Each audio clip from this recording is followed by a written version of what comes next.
Something is living in my house, and it's learning me. I heard it before I saw it. Expanded. I wasn't supposed to be home that night. That's a part that keeps replaying in my head. If I had stayed out just a little longer, if I had gone anywhere else, I wouldn't have walked into that house at that exact moment.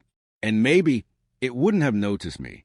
It was late, around 11:40 p.m., the kind of night where everything feels too still. No wind, no distant cars, no voices, just silence sitting heavy in the air. Even the streetlights outside looked dimmer than usual, like they were struggling to stay on. I remember standing at my door for a second longer than normal. I don't know why. Just a feeling, like something on the other side was waiting.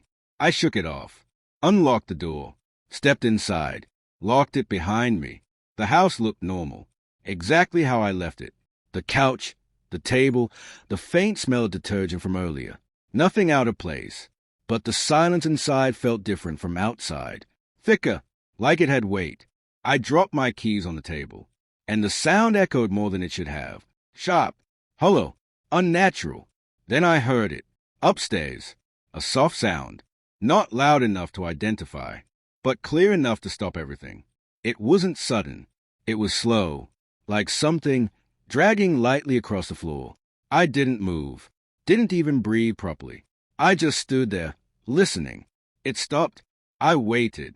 10 seconds. 20. Nothing. I exhaled slowly, trying to calm myself down. Old house. I muttered. Would expands. Pipes. Anything. Anything but what my mind was trying to suggest. I turned on the living room light, sat down, picked up my phone, tried to distract myself, but my ears were still focused on the stairs, waiting.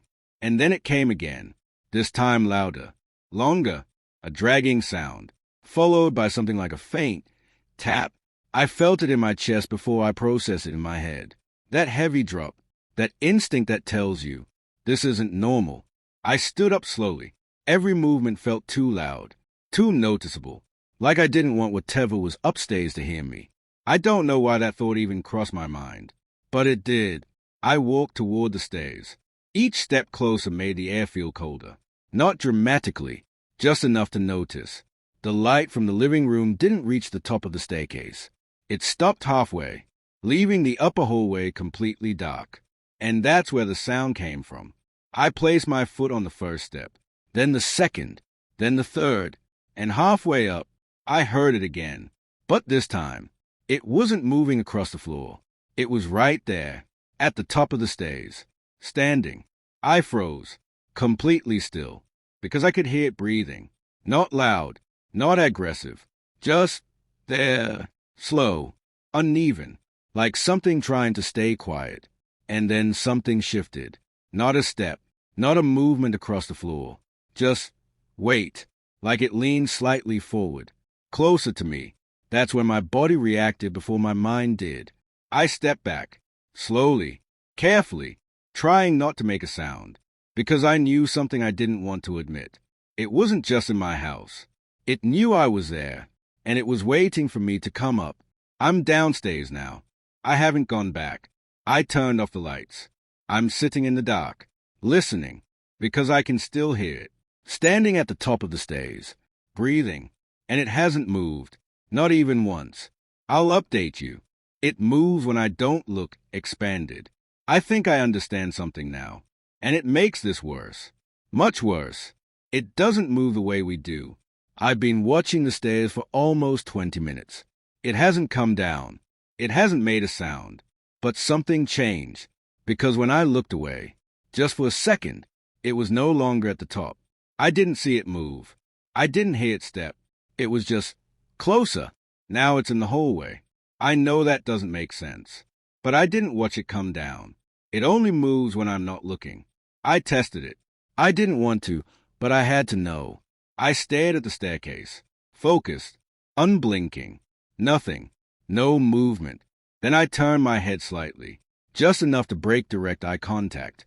And I heard it. Not footsteps. A shift. Like something appearing where it wasn't before. I looked back immediately. Closer. Not by much, but enough. Enough to prove it.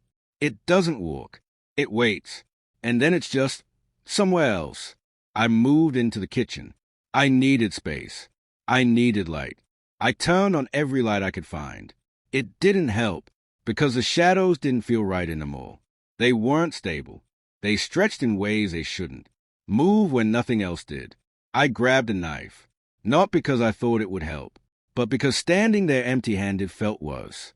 And that's when I saw it again. Not directly. In the reflection. On the microwave door. Behind me. Too tall. Too still. And closer. Closer than before. I didn't turn around. I couldn't. Because I knew, if I did, it would be right there. Instead, I watched it through the reflection. And then it did something I wasn't ready for. It tilted its head. Not like a person. Too far. Too slow. Like it was trying to understand what it was looking at. At me. Then it lifted its arm. Not all the way. Just slightly. Like it was testing something. Mimicking something. And that's when it hit me. It's not trying to scare me. It's studying me. Learning. Every movement. Every reaction. And I think it's getting better. I'm going to try to leave. I don't think staying here is safe anymore. But something tells me it's not going to let me. It was never in the house. Expanded. The door won't open. Not locked. Not jammed. It just doesn't move. Like it's not a door anymore. Like it's just part of the wall. I pushed harder. Pulled. Tried everything. Nothing. That's when the thought came. And I wish it didn't. What if it's not trapped in here with me? What if I'm trapped in here with it? No. Worse. What if I'm not even in my house anymore? Because things are changing. Slowly, but enough to notice. The hallway feels longer. The ceiling feels lower.